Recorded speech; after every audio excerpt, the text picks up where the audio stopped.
Assalomu alaykum, hurmatli talabalar. Bugungi mavzuyimiz birlamchi va ikkilamchi nuqsonlar deb nomlanadi. Ya'ni alohida ta'lim ehtiyojli bolalarimizning ruhiy va jismoniy rivojlanishdagi kamchiliklar va buzilishlarni xarakteri, o'ziga xos xususiyatlarini ifodalovchi, ta'riflovchi mavzu hisoblanadi. Va bugungi mavzuyimizni bayon etish uchun oldimizga quyidagicha rejalarni qo'yib oldik. Murakkab nuqsonlar xarakteri, alohida ehtiyojli bolalardagi birlamchi, ikkilamchi, uchlamchi nuqsonlar, rivojlanishning turli xil buzilishlarida nuqson va kompensatsiya. Va bugungi mavzuyimizning tayanch tushunchalari sifatida birlamchi nuqson, ikkilamchi nuqson, biologik va ijtimoiy xarakter, organik buzilish kabi atamalarni ko'rib chiqamiz. Demak, ketdik. Ekraningizda Lev Semyonovich Vygotsky, u 1917-yilda eshitishda nuqsoni bo'lgan bolalarga to'g'ri ta'lim-tarbiya berish natijasida ularni ham sog'lom tengdoshlari kabi, ya'ni sog'lom tengdoshlari qatorida ta'lim-tarbiya olishi, o'rganishi, bilim olishi va shu bilan birgalikda ijtimoiy hayotda o'z o'rniga ega bo'lishi mumkin ekanligini isbotlab berdi.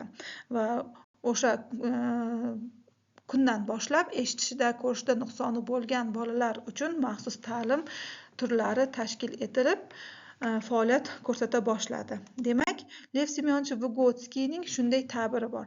Ya'ni ehtimol insoniyat tabiiy va biologik jihatdan ko'rlik, karlik va aqli zaiflikni erta yoki kechroq yengishi mumkin, ammo ijtimoiy va pedagogik jihatdan avvalroq yengadi deb aytib o'tadi.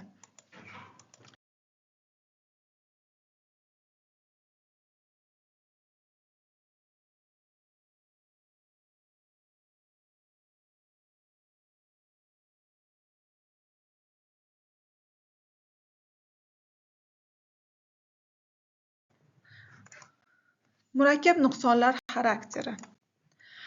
Murakkab nuqsonlar xarakterini ta'riflashdan oldin o'zi nuqson tushunchasiga ta'rif berishimiz kerak. Nuqson lotincha defectus, ya'ni kamchilik degan ma'noni anglatib, bolaning me'yordagi rivojlanishini buzilishiga olib keladigan jismoniy yoki ruhiy holatni, nuqsonni belgilaydi. Nuqson tuzilishi tushunchasini Lev Semyonovich Vygotsky har qanday nuqson murakkab tuzilishga ega ekanligini ta'kidlab, biologik omillar ta'sirida birlamchi nuqson va keyingi o'ziga xos rivojlanish jarayonida birlamchi nuqson ta'sirida yuzaga keladigan ikkilamchi nuqsonlar yuzaga kelishini izohlaydi. Biologik va psixologik simptomlar bir-biriga o'zaro ta'sir ko'rsatadigan murakkab o'zaro ta'sirda mavjud ekanligini hisoblaydi. Lev Semyonovich Vygotskyning fikricha, nuqsonli rivojlanishda buzilishlarning ikki guruhi bir-biridan farqlanadi. Bular birlamchi nuqsonlar, ikkilamchi nuqsonlar. Birlamchi nuqsonlar deb nuqsonning biologik tabiatidan bevosita kelib chiqadigan kasalliklar, ya'ni miya yarim palsi, tug'ma taglar yorug'liklari, tug'ma lab yorug'liklari, miya yarim qobig'ining, ya'ni miya yarim sharlari qobig'ining turli xil shikastlanishi va boshqalarni izohlaydi. Ikkilamchi nuqson sifatida esa nuqsonli ijtimoiy rivojlanish jarayonida bilvosita yuzaga keladigan buzilishlar deb ta'riflaydi. Mana quyidagi sxema asosida biz birlamchi va ikkilamchi nuqsonlarni ko'rib chiqishimiz mumkin. Lev Semyonovich Vygotsky aytganidek, birlamchi nuqson doim biologik faktorga ega va aqli zaiflikda biologik faktor bu bosh miyaning organik jarohatlanishi bu birlamchi nuqson sifatida keladi. Va birlamchi nuqson ta'siri ostida, ya'ni nuqsonli rivojlanish ta'siri ostida ikkilamchi nuqson yuzaga keladi. Ikkilamchi nuqson sifatida esa psixomotor rivojlanishning orqada qolishi yuzaga keladi. Ikkilamchi nuqson o'z navbatida o'zini ketidan uchlamchi, to'rtlamchi, beshlamchi va hokazo nuqsonlarni keltirib chiqarishi mumkin. Bolada psixomotor rivojlanishni orqada qolishi natijasida albatta bilish jarayonlaridagi buzilish, bilish jarayonlari rivojlanishining orqada qolishi va o'z o'rnida nutqidagi kamchiliklar, nutqining sistemali ravishda rivojlanmasligi yoki bo'lmasam nutq rivojlanishi sur'atini sekinlashishi va hokazolar yuzaga kelishi mumkin. Albatta bolaning bilish jarayonlaridagi muammolar, nutqining o'z vaqtida rivojlanmasligi uning shaxsidagi o'zgarishlarni ham keltirib chiqaradi. Biz bilamizki, bola 3 yoshga kelganda shaxsiy meni shakllanishi kerak. Lekin boladagi bilish jarayonlaridagi kamchilik va nutqining rivojlanmaganligi albatta shaxsini ham o'z vaqtida shakllanishiga to'sqinlik keltiradi. Va albatta bola shaxsiy menini tanimagandan keyin, ya'ni men tushunchasi bolada paydo bo'lmagandan keyin unda bir qator ijtimoiylashishdagi qiyinchiliklar ham yuzaga keladi. Ya'ni u o'zini jamoasi orasida, ya'ni bolalar jamoasi bo'ladimi yoki bo'lmasa o'sha bog'chasida, maktabida bo'ladimi, o'zini jamoasi orasida ijtimoiylashishda qiyinchiliklarga duch keladi. Ya'ni u o'zini tengdoshlari bilan muloqotga kirishishdagi qiyinchiliklar, o'zini jamoasida o'z o'rniga ega bo'lish, o'z fikrini bayon etish va hokazolardagi qiyinchiliklar bilan izohlanadi. Murakkab nuqson bu o'ziga xos rivojlanish tuzilishini va bolani o'qitish va tarbiyalashdagi qiyinchiliklarni bir xil darajada aniqlaydigan ikki yoki undan ortiq asosiy nuqsonlarning kombinatsiyasidir. Bu nafaqat nuqsonlarning yig'indisi, balki murakkab nuqson sifat jihatdan o'ziga xosligi bilan ham ajralib turadi. Mana endi ekraningizda ko'rib turibsizki, murakkab nuqson ko'p adabiyotlarda turli xil atamalar bilan keladi. Ya'ni murakkab nuqson atamasining sinonimlari sifatida unga teng keladigan boshqa atamalar ham qo'llaniladi. Bular murakkab buzilish, murakkab rivojlanish anomaliyalari, birlashgan buzilishlar, mujassam nuqsonlar va amaliyotda tez-tez qo'llaniluvchi atama bu buzilishning murakkab tuzilishidir. Ekraningizda quyidagi sxema asosida biz murakkab nuqsonni xarakterini tushuntirishimiz mumkin. Ya'ni birinchi doira bu albatta biologik faktor sababli yuzaga keladigan birlamchi nuqson.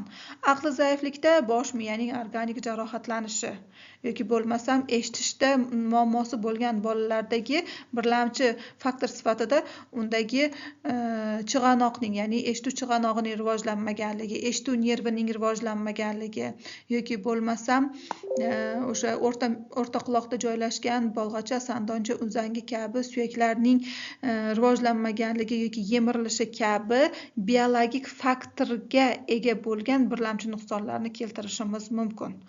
Ikkilamchi nuqson bo'lsa, albatta birlamchi nuqson ta'siri ostida shakllanuvchi bu psixik sohadagi buzilishlar hisoblanadi.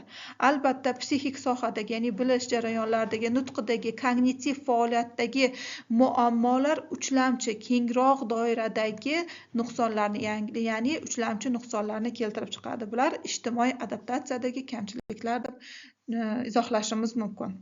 Ikkilamchi nuqson to'g'ridan to'g'ri birlamchi nuqson bilan bog'liq emas, balki unga bog'liq, ya'ni uning ta'siri ostida paydo bo'ladi. Ushbu ikkilamchi qatlamlar patologik rivojlanish tufayli ijtimoiy muhitda alohida ehtiyojli bola egallagan maxsus pozitsiyaning mahsulidir. Shuning uchun o'qituvchi, defektolog, maxsus pedagog, logoped, surdopedagog yoki tiflopedagog, algofrenopedagog umuman farqi yo'q. Ya'ni maxsus pedagogikaning turli sohalarda faoliyat ko'rsatadigan maxsus pedagoglar sa'y-harakatlari asosan mana shu ikkilamchi nuqsonlarni tuzatish va o'rnini qoplashga qaratilgan bo'lishi kerak. Ya'ni korreksiya, kompensatsiya ishlariga urg'u berishimiz kerak. Ikkilamchi nuqsonlar qaytuvchi xarakterga ega, ya'ni psixologik va pedagogik tuzatishga bo'ysunadi va mavjud buzilish biologik asosdan, ya'ni birlamchi nuqson qanchalik uzoq bo'lsa, uni tuzatish shunchalik muvaffaqiyatli kechadi. Alohida ehtiyojli bolalarning ko'plab toifalariga xos bo'lgan ikkilamchi nuqsonlar mavjud. Masalan, har qanday asosiy nuqson bilan bilish jarayonlarining shakllanishi va ularning rivojlanish sur'atlarida kechikish kuzatiladi. Bolalar faoliyatining biron bir turi o'z vaqtida shakllanmaydi. Masalan, kar va zaif eshituvchi bolalarda predmetli faoliyat 5 yoshga, aqli zaiflarda maktabgacha yoshning oxiriga kelib oxiriga olib keladi. Barcha kognitiv jarayonlarning rivojlanishida og'ishlar mavjud.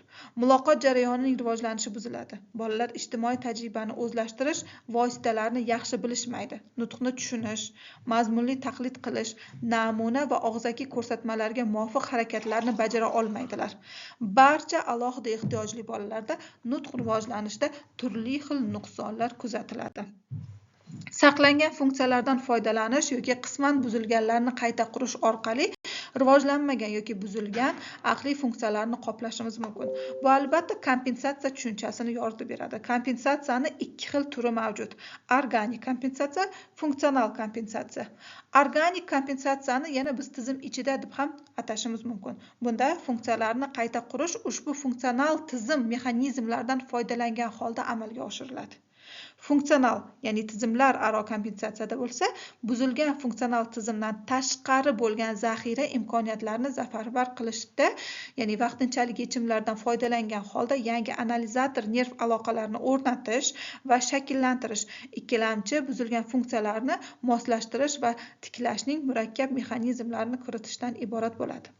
Misol tariqasida keltirishimiz mumkin. Organik, ya'ni tizim ichidagi kompensatsiyaga bu ko'rishda muammosi bo'lgan bolalarni saqlanib qolgan ko'rish sezgisini rivojlantirish orqali predmetlarni, umuman atrof olamdagi narsa va hodisalarni ilg'ashga, idrok qilishga o'rgatish.